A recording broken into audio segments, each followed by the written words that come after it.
No one remembered what the groom said in his toast, but everyone remembered what the bride did afterward. Colette Vanders, wrapped in designer lace and diamonds worth more than the average guest's home, leaned over the champagne tower and snapped her fingers at the waitress pouring the top glass. "Careful, sweetie," she said loudly, eyes scanning the room to make sure people heard her. "Some of us paid to be here." Laughter rippled uncomfortably across the floral-stuffed ballroom, though no one quite knew what they were laughing at. The bride's joke, or the awkwardness it dropped like a stone. The waitress froze, bottle still tilted, hand steady despite the burn creeping into her cheeks. Her name tag read, Ray, but Colette never looked that close. "You spill on my dress," Colette added with a glittering smirk. "You pay for it with your little apron money." Ray swallowed hard and whispered, "Yes, ma'am," before backing away. Behind her, the staff table buzzed with whispers, one waiter nudging another with a grimace of sympathy. But Ray didn't cry. Not then. Not when the bride mimicked her to the bridesmaids. Not when someone took a photo of her tray slipping slightly. Not when the DJ made a tasteless joke about refilling drinks before the help fell asleep on their feet. Ray finished her shift, cleared 17 glasses, and clocked out at 1:04 a.m., her tips thinner than usual. She walked home in flats that pinched and a uniform she hadn't been able to afford dry cleaning for 2 weeks. But she walked straight-backed, thinking only one thing. Keep the file clean, Ray. Court is next week. Because what Colette didn't know, what not a soul in that chandelier-drenched room guessed, was that the woman she mocked was not just a waitress.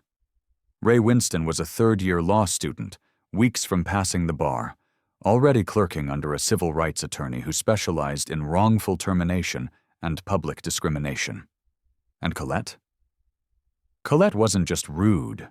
She was also the daughter of the CEO of Linton Group, who just so happened to be the target of an employee class action lawsuit, one Ray had been quietly helping build for 9 months. A lawsuit involving unlawful layoffs, discriminatory training programs, and, yes, misuse of wedding caterers for tax-deductible business expenses. Ray had seen the receipts, she had read the emails, and she had proof. But more than that, she had timing. Because Colette's wedding, lavish as it was, had been partially paid for using a company credit card under the name of a shell LLC, something the SEC would love to review. Ray hadn't expected to be assigned to this event, but when her catering manager offered the slot last minute, she said yes with a smile and buried her fury beneath a serving tray. That night, standing in her tiny apartment under flickering kitchen light, Ray unpinned her name tag and laid it on the table next to the envelope she'd prepared 2 days ago. Inside were 3 affidavits, 1 subpoena request, and the formal cover letter for an impending legal action, Winston & Powers LLP v. Linton Group et al. But now she added something new, a hand-scribbled note, to be delivered in person. She slept deeply for the first time in weeks. When morning came, she pressed her old black blazer, tied her curls back, and walked toward her new future. Not as a humiliated waitress, but as a woman who knew exactly how to turn insult into leverage. And as for Colette Vanders, still drunk on praise and Chardonnay, she'd soon realize that the woman she mocked wasn't just serving champagne, she was serving consequences. Colette had always believed power was about presence, the perfect entrance, the glimmer of wealth, the hush that fell when her heels clicked across marble floors. That morning, as she stepped into her father's downtown office with her new husband beside her and their honeymoon bags still in the car, she was ready to boast about her wedding. She wanted her father to hear how many followers the bridal post had gained, how the menu impressed, how many guests complimented the champagne tower. But she wasn't expecting to find her father standing at the window, hands clenched behind his back, and her mother pacing beside a man in a sharp gray suit with a leather briefcase laid open on the table. "What's this?" she asked, with a half laugh, sensing tension but not danger, never danger. Her father turned slowly, eyes not on her but on the man who gestured toward the envelope laid atop the stack of documents. "Miss Vanders," the man said calmly, "my name is Daniel Keel. I'm here on behalf of a pending civil suit involving your father's company." Colette blinked. "I'm sorry. What does that have to do with me?" Daniel didn't flinch. Yesterday's wedding was listed as a corporate expenditure under shell entity Keplin Events LLC. This envelope contains formal notice of evidence linking misappropriation of funds, discriminatory practices, and unlawful dismissal of female employees over the past year. You were listed in at least 5 internal correspondences regarding event staging, expenditures, and coverage strategy. Colette's smile froze. "You think I'm involved in what? Fraud?" Her father snapped then, not at the lawyer, but at her. "What did you tell the servers? Were you rude to someone?" His voice cracked on the edge of panic. "Do you know who they were?" Colette stammered, glancing toward her husband, who slowly stepped away, as if not wanting to be caught in the blast. I made a joke.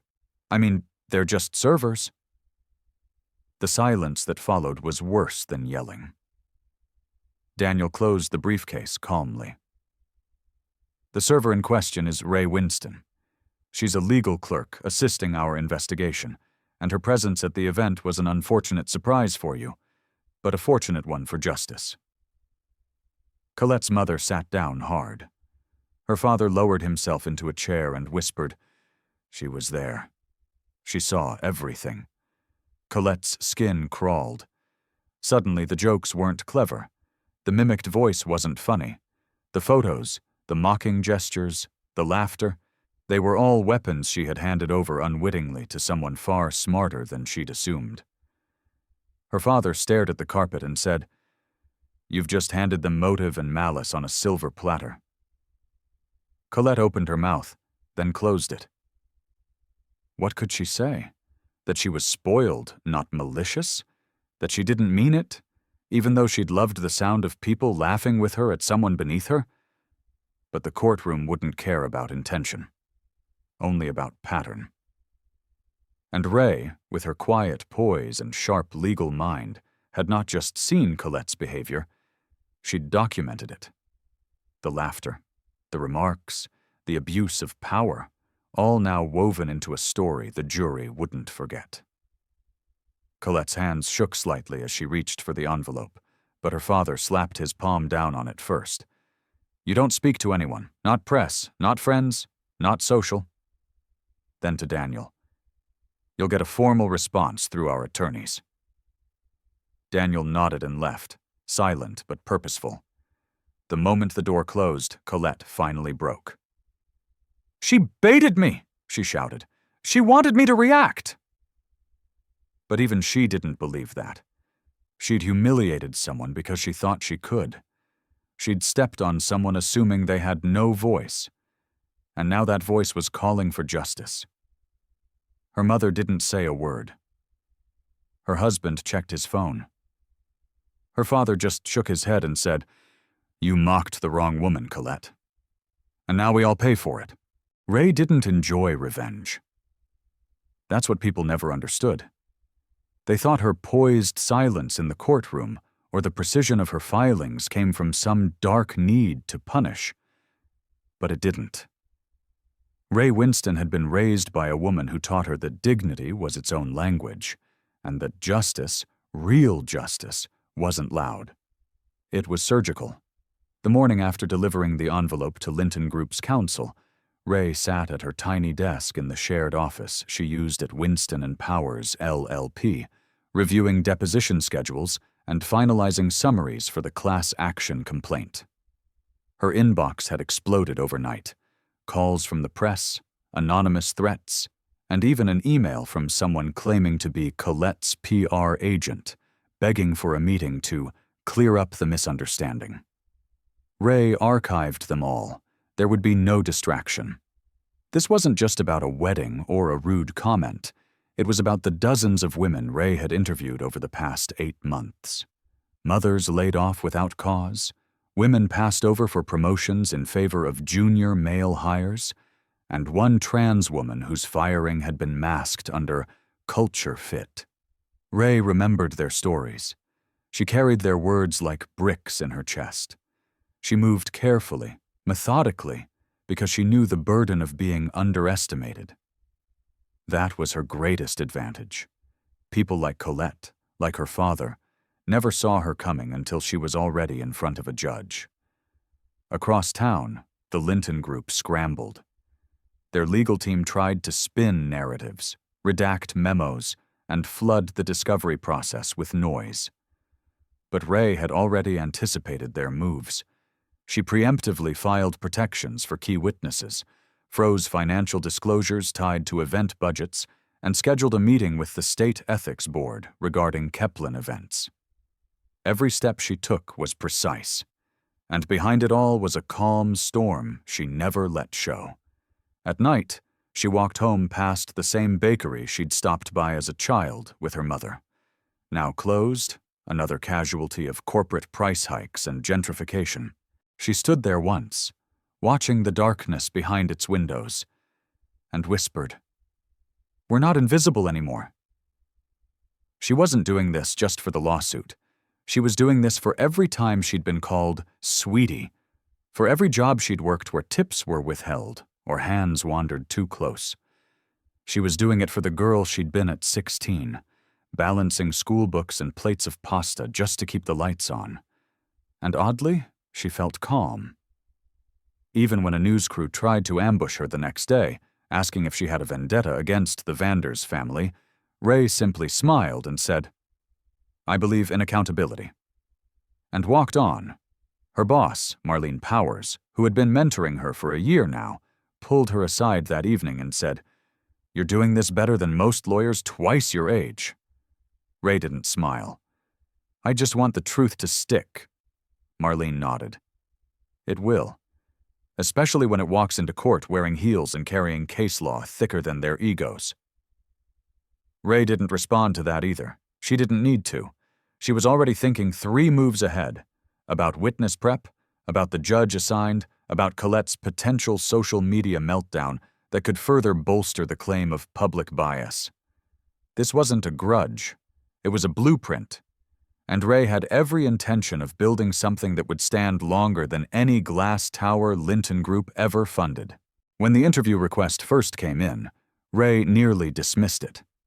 A mid-tier evening news segment known more for fluff than fire wanted to feature her as part of a Women in Justice spotlight. Ray didn't want to be a face, a symbol, or a story used to sell ad space between shampoo commercials and real estate ads. But her mentor, Marlene, said quietly, "You don't do this for you. You do it so women watching know they're not alone." And something about that stuck. So Ray agreed, on her terms. No questions about her childhood, no mention of the wedding, and absolutely no footage outside the firm's control. When the cameras rolled in the conference room, Ray wore a navy blazer, no jewelry, no makeup beyond what she always wore. She wasn't here to entertain. She was here to represent the women who never got to speak.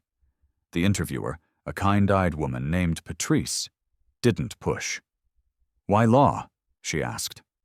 Ray replied simply, "Because I was tired of watching smart women get dismissed by people who couldn't even spell their own defense strategy." Patrice smiled. "You're building a case against one of the most powerful families in this state. Aren't you scared?" Ray thought for a second. "I'm not afraid of power. I'm afraid of what happens when no one challenges it." The segment aired the following Thursday, and no one expected what happened next. It exploded. Clips went viral. TikToks dissected her quotes. Young women stitched her footage with their own stories. Twitter flooded with support. Hashtags trended, "Serve Justice," "Server 2 Lawyer," "Ray Winston." The media tried to spin it as a Cinderella arc, but Ray pushed back. "This isn't a fairy tale," she told one journalist. "This is just what happens when someone listens long enough to act." Meanwhile, Colette sat in her family's high-rise suite, seething as her image was replaced by Ray's on every screen. The internet adored her. Influencers reposted her words. Talk shows quoted her. And most damning of all, her boss saw it. Colette's husband's boss, that is. The man who had funded their wedding. The man who now paused a boardroom meeting to ask, "Is this the same server you laughed about? The one your wife mocked?" The silence that followed was deadly. "Fix it," the boss had said, flatly. "Or we cut ties." And suddenly the lawsuit wasn't just a PR problem, it was a threat to their entire network. Colette's husband returned home and erupted. "Why couldn't you just be nice for one night?" Colette fired back. "She baited me."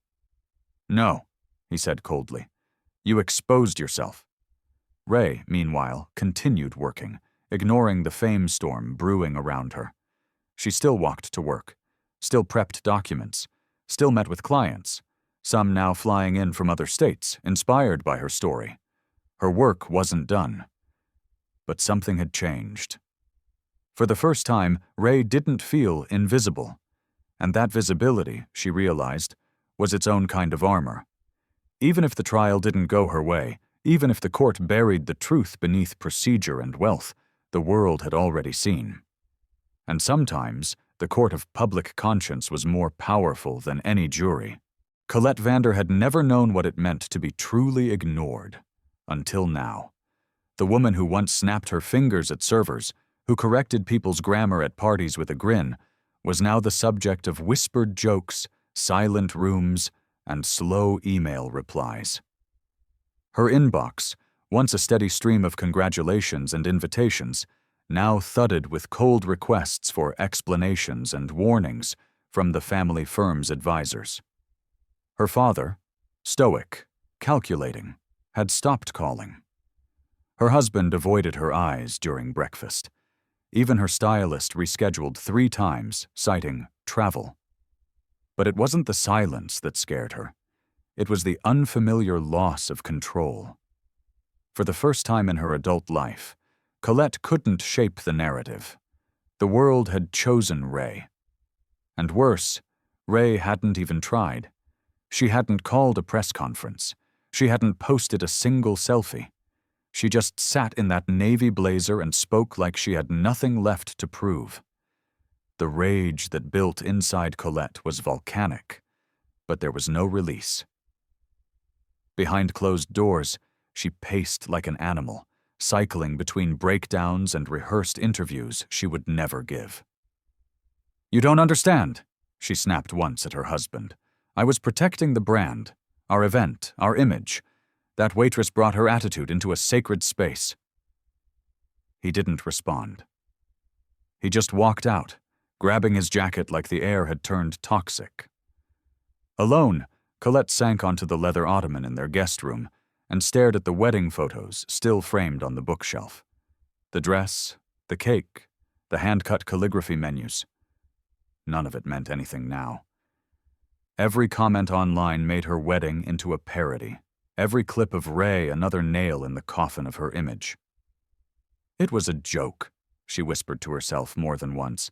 "People joke. People laugh." But no one else was laughing. Her family's PR team had advised her to stay quiet, delete her socials, and let it blow over. But the world wasn't blowing over. It was closing in.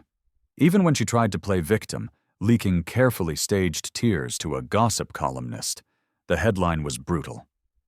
"Bride of Backlash, when mocking a waitress costs more than a tip." The comments below were worse.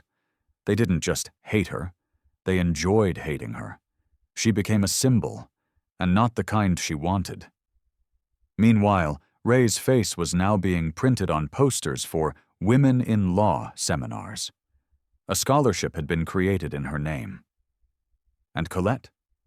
She couldn't walk into a boutique without someone whispering.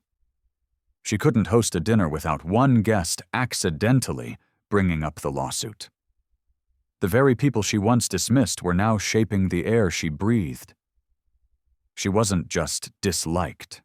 She was irrelevant. a relic of entitlement in a world that had suddenly decided to remember the names of its servers. And as the days passed, Colette realized the true cost wasn't money or status. It was that no one, not even those she paid, cared to defend her anymore. The courthouse steps were slick with last night's rain, and the sky above hung in a colorless haze. But the crowd gathered outside didn't seem to care. They had come for spectacle. Paparazzi, bloggers, college students holding "Justice for Ray" signs. And though Ray tried to ignore them, the flashbulbs made her stomach churn. She adjusted the strap on her bag and kept walking, heels steady, breath measured. This wasn't about performance. It was about truth. Her attorney, Jordan Mays, a sharp-eyed woman with a voice like cut glass, walked beside her silently. Inside, the courtroom buzzed like a beehive. Colette sat at the defense table in a beige blouse so pale it seemed to be apologizing. Her hair was pulled back too tightly, her foundation failing to hide the blotchy exhaustion under her eyes. Her husband sat beside her, expression blank, like a man trying to disappear inside his own suit. Ray didn't look at them. She focused on the judge's bench and the jury seats, reminding herself that she wasn't alone anymore.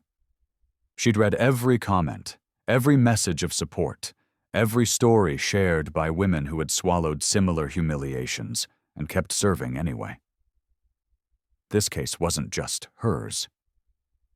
The judge entered. Proceedings began. And then it was Ray's turn.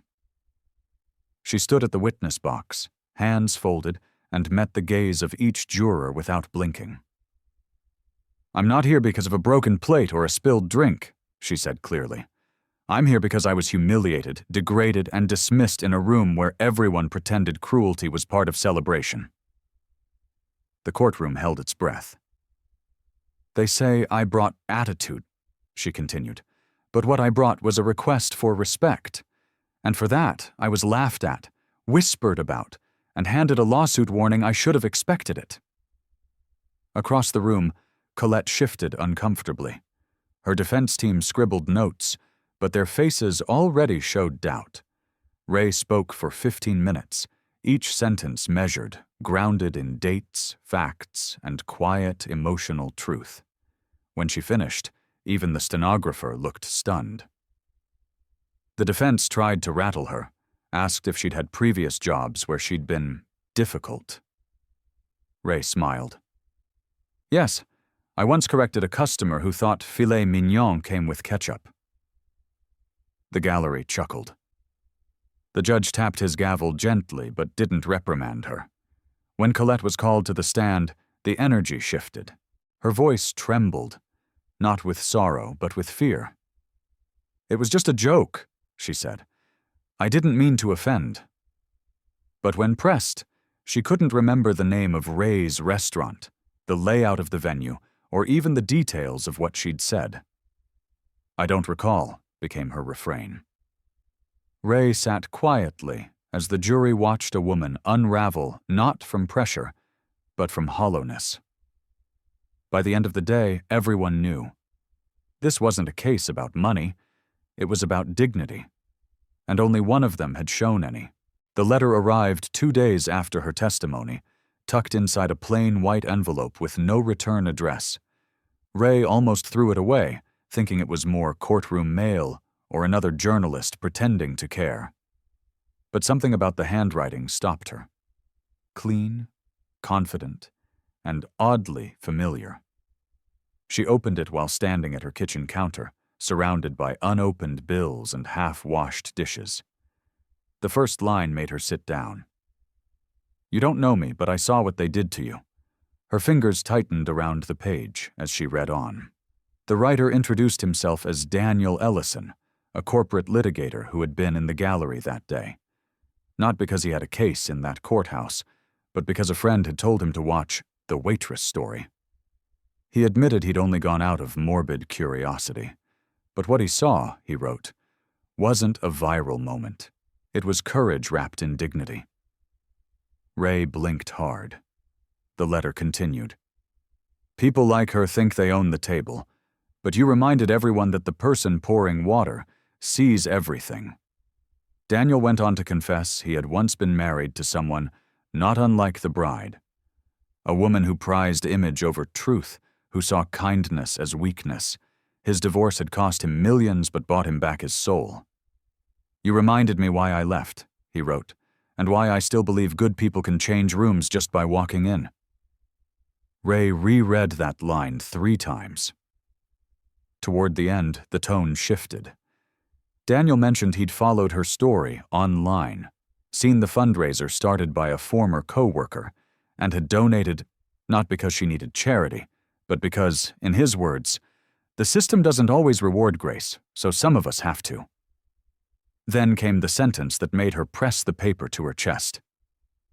If you ever need someone to stand behind you in a room full of polished snakes, I've got a tie and a temper I know how to use.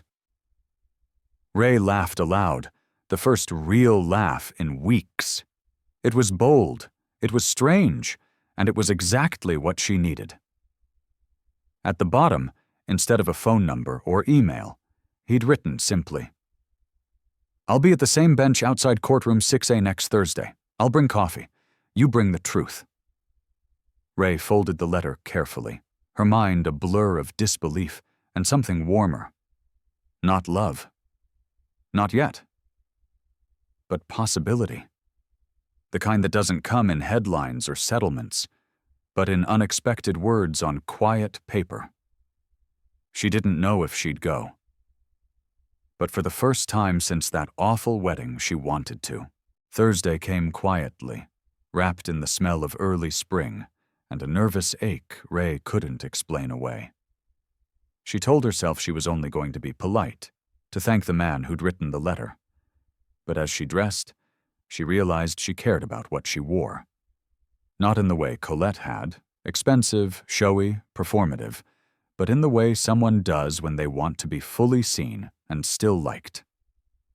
She chose jeans, a dark green sweater, and a light scarf she hadn't worn since before the wedding incident, something that made her feel whole. The courthouse was less crowded this time. No reporters, no chants, just the usual thrum of legal machinery and a woman approaching a bench with her heart pounding. Daniel was already there, suit jacket folded beside him, 2 coffees in hand. He stood as she approached, offering one with a nod and a smile that didn't try to impress. I wasn't sure you'd come, he said. Ray shrugged, taking the cup. I wasn't sure either. They sat in silence for a few minutes, watching pigeons bob across the concrete. That day, he said finally, when you testified, you didn't flinch, not once. She smiled faintly. I flinched inside, but I've flinched enough in public for one lifetime. He chuckled, not out of amusement, but out of recognition. They spoke then, not about the case or Colette or anything sensational, but about life. Daniel told her he used to work impossible hours defending people he didn't respect, until one day he couldn't sleep knowing he'd helped a pharmaceutical company bury a mistake. Ray told him about her daughter, about the long nights of hunger she disguised as fasting, about the quiet shame of always feeling one emergency away from collapse. He didn't pity her. He listened. They sat there long after the coffee had cooled, the kind of conversation that doesn't feel like discovery, until you realize you've told someone more truth than most people ever ask for. When Ray finally stood to go, Daniel handed her something small, a folded napkin. I know it's not a check or an envelope, but... She opened it. On it, he'd written a quote. The waitress sees everything. Even the exits the bride forgot were there. Ray stared at it, laughing through a swell of emotion. You're really bad at compliments, she said, but weirdly good at knowing which ones matter. As she walked away, she didn't look back, but she felt it. The shift. The courtroom had been the battlefield. The bench was the beginning. The final hearing had no cameras, no journalists, no designer heels clacking across marble, just Ray, her lawyer, a skeptical judge, and a silence so heavy it made her ears ring. The civil case had moved quickly once her countersuit was accepted. Defamation, malicious interference, and a clause buried deep in the catering contract that, ironically, gave her legal standing for being publicly humiliated in a professional setting. Colette didn't show. Neither did her smug husband, who'd already lost 3 major clients after leaked deposition clips showed him laughing as Colette called Ray a welfare rat with a tray. Their lawyer arrived late and flustered, submitted a motion to dismiss, and barely looked at Ray the whole time. She wore a navy dress with clean lines, her hair tied back. No makeup. She wanted no drama today, only truth. When her name was called, she rose. Her statement was short, honest, and without ornament. I did my job. I showed up. I didn't expect applause, but I also didn't deserve to be dehumanized at someone else's altar. The judge, a woman in her 60s with eyes like sharp glass, asked one question. Do you believe this case is about money? Ray shook her head. Number, it's about limits, about what someone like me is allowed to say out loud before they get trampled for daring to matter. The courtroom held its breath. The judge blinked once, then nodded. Motion to dismiss is denied. A formal apology, public and written, will be issued within 5 business days. Financial compensation to be discussed in mediation. Ray didn't smile. She didn't cry. She simply sat down, feeling her heartbeat steady like it hadn't in months. As she left, her lawyer whispered, "They'll settle quietly. You'll probably never see them again." Ray hoped so, not because she hated them, but because she didn't want their faces taking up space in her story anymore. Outside, Daniel was waiting by the bench. She hadn't told him when the hearing was, but somehow he knew. "How'd it go?" he asked, offering her a coffee. She took it with a tired smile. "Let's just say, justice was served. This time hot." They laughed. It wasn't a victory parade. No headlines. Just 2 people who knew the cost of dignity and chose to pay it anyway.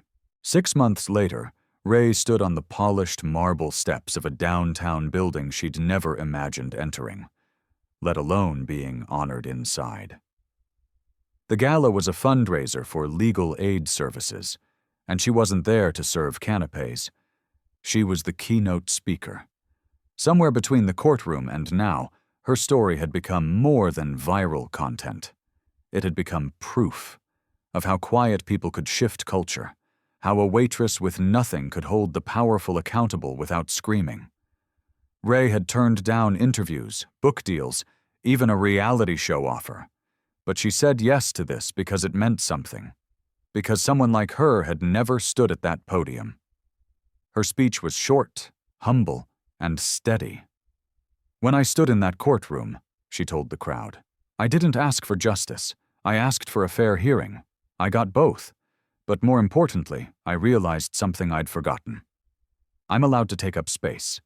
So is every woman who's been told to lower her eyes, to smile through insult, to swallow shame with grace. We deserve more than that, and we're coming for it." The applause lasted a long time. In the front row, Daniel rose first, his hands never leaving hers when she descended the stage. He wasn't her husband. Not yet. But he had become the kind of man she could lean on without collapsing. Her daughter, now thriving in a better school with no skipped meals, watched from a table nearby, grinning as if she understood everything. After the speeches, a woman approached, elegant, wealthy, with the kind of confidence Ray had once flinched under. "You served at my cousin's wedding last year," the woman said. Ray braced herself. "You didn't deserve what happened." The woman hesitated, then added, "My daughter starts working at a cafe next week. I hope someone like you is there to remind her she matters." Ray nodded, her heart full but quiet. As she walked through the room, guests stepped aside not because she was invisible, but because she had earned the right to lead. Near the exit, an envelope sat on the gift table. Her name on it. Inside, a single note, unsigned. Consider this the first of many rooms you'll own. No check. No offer. Just belief. For the first time in a long time, Ray believed it too. The girl with the tray had become the woman with the mic. And this time, she was serving truth. Please like, share, and subscribe to support more stories that move the heart on General Common Tales. Have you ever seen someone quietly win like Ray did? Tell us in the comments.